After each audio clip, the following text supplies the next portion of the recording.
Alright, I already had this video recorded, but somehow the ending got messed up, so we'll start over again here. But I wanted to do today is talk about my relatively new project on my X-Files trading cards. Now, unfortunately, X-Files is like Star Wars. What you buy one card and another card and you can't stop going. They started back in the 90s with Topps, and there's a bunch of promotional cards, autograph cards, really hard ones to find. Upper Deck took over the license at some point, and there's gazillions of cards, subsets, mini sets, all kinds of things, but I wanted to focus on two sets perhaps.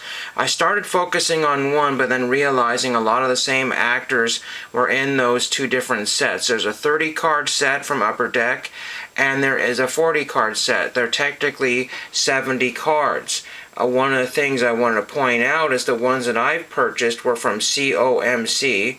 Check out my cards, or check out my collectibles, I think it's what it's known as now. And they were 27 cents for the cheapest ones, maybe 26 cents on Black Friday, and the more expensive ones were closer to 35 cents and maxed out at probably 40 cents. There's always an anomaly there, so they were very inexpensive to purchase. But the cards are all very similar looking, all fairly dark, in theme, and it was very confusing which ones to get, because a lot of people were wearing suits and ties in the card sets. And so I kind of limited myself, because 30 cards filtered out through my Black Friday was kind of a confusion there. And I also ran out of funds that I had set aside.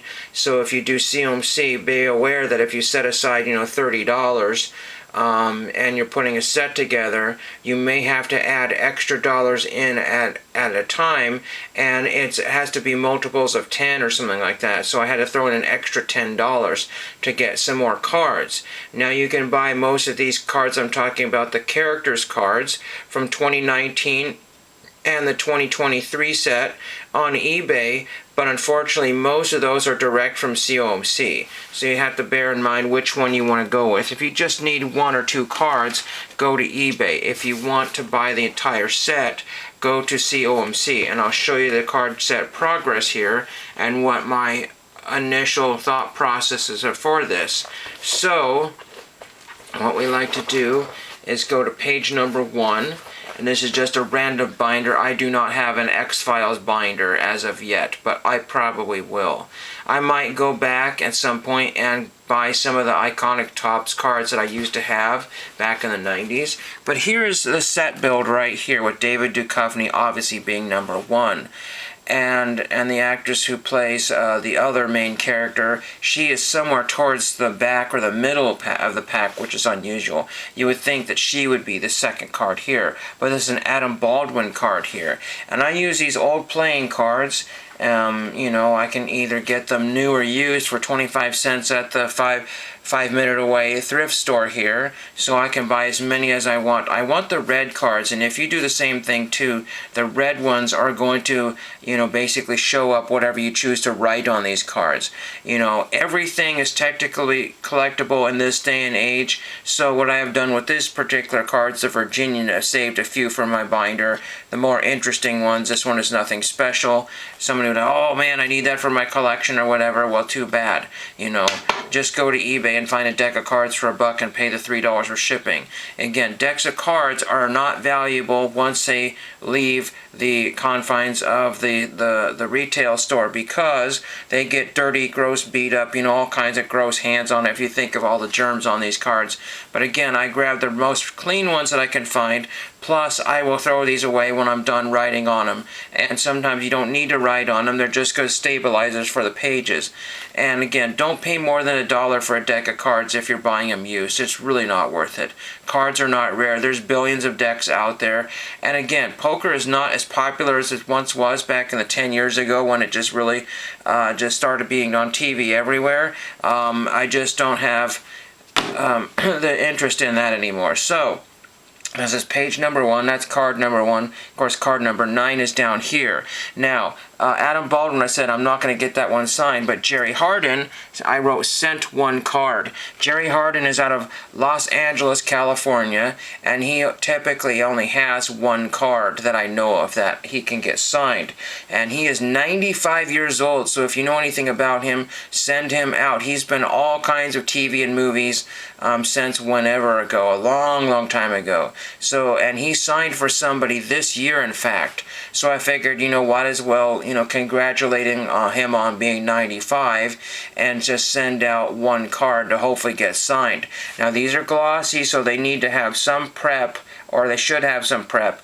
It might be not necessarily the glossy that doesn't take the ink, but I don't know what kind of pen Mr. Hardin is going to use. He might have to use a ballpoint pen, etch it on there, and screw up the card. This I don't know, so that's a chance you take on those. And then on some of these, I'm writing notes on the back too. So this one here is, I don't know the actor right now, but he's Jeffrey Spender in this set here. That's his name. And he turns out he has 4 cards. He's got another character's card, which I don't have. And he's got 2 other cards in some sort of X-Files sets there. And I have written on the back here, you won't be able to see it easily there, but it says 4 cards, question mark. So do I want to send out 4 cards? And I wrote Canada. With their postal strike now, all bets are off. So if you know anything about that, probably not best thing to send until that strike is more or less over.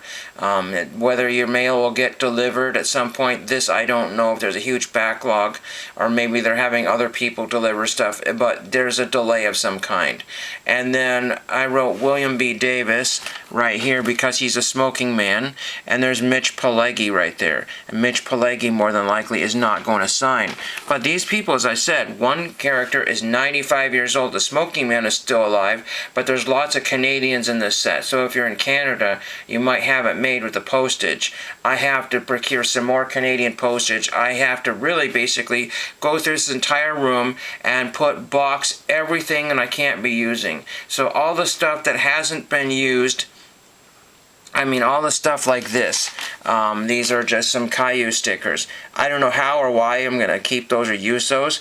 I've been using as many as I can on packages, but what do I use any of those for? So those might just have to go away. All the leftover materials just have to basically be used up right now, or they just have to be gotten rid of at some point, because that's just taking up space, and there's probably much more of that type of stuff floating around here. Same thing with Christmas stickers. When the holidays are over, I cannot keep them in here. I got to box them up and send those away. So those will be good for next year and the year before. I've had sheets of these before, and I pick them up every time because they're also good for doing Christmas presents, putting those on there. A little side note there.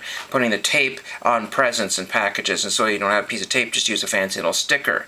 So you can see there's an empty spot there. Again, I did not have all the funds because I was only working on a few people that I thought that signed or knew that signed.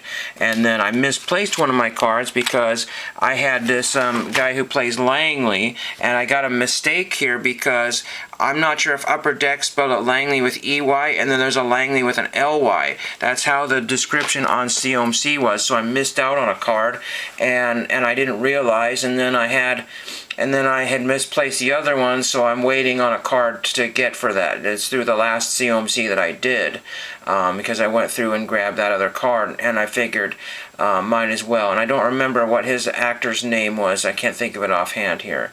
And then I put actor Vanessa, and I can't read her.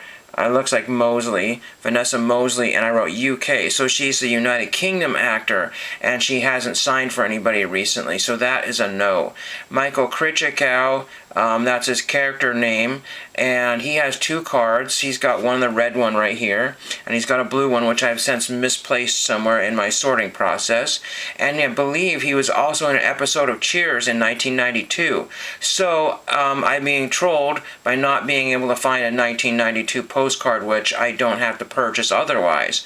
So I'll have to go directly through eBay and see if I can find one and get that sent out fairly soon, because I wanted to get it sent out before the Christmas holidays, and I might be able to do that. I have one postcard that will probably work. So if I can get my act together and get that sent out today or tomorrow, even if it arrives after Christmas, it's just a thought that counts, as long as it was sent before. I don't want to send Christmas letters afterwards, and I've been doing that for a lot of the celebrities that I've been sending.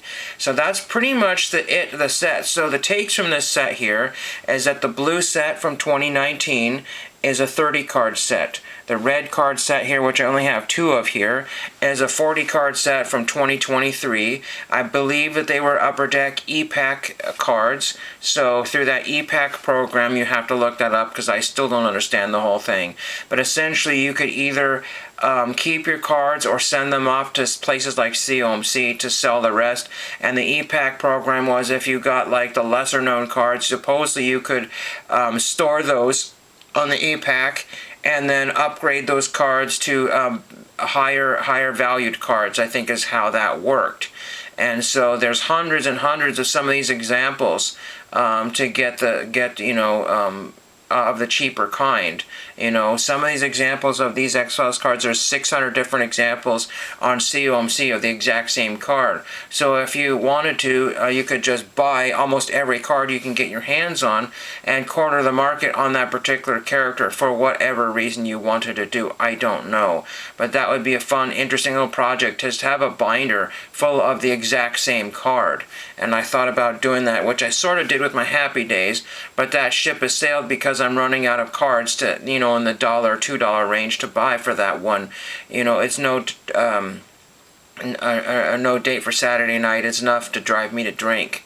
So I can't believe I haven't drank, how much I haven't drank for no date on Saturday nights. But anyway, this is all I have for today. This is for another day, this Upper Deck set back here. I just put these in pages for now just to kind of sort the cards.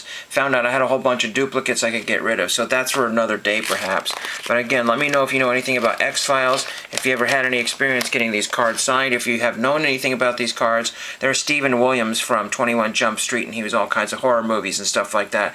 He signed for me before, but he's not going to be signing that card anytime soon because it looks like he hasn't signed in a while. So that's today's video project, card project, and thank you for watching.